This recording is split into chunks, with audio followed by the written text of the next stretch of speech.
بسم الله الرحمن الرحيم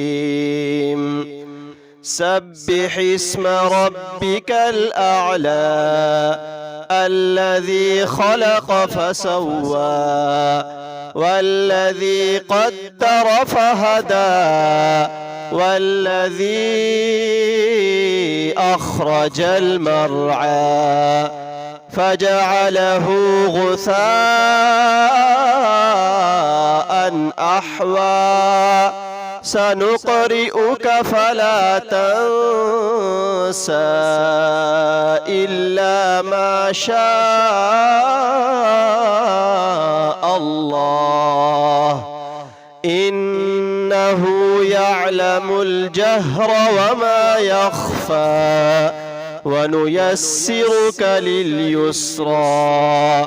فذكر إن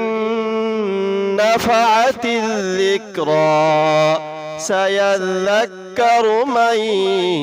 يخشى ويتجنبها الأشقى الذي يصلى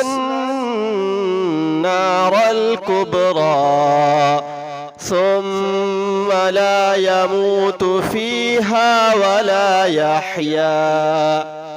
قد أفلح من تزكى وذكر اسم ربه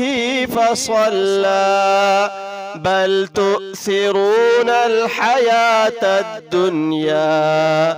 والآخرة خير وأبقى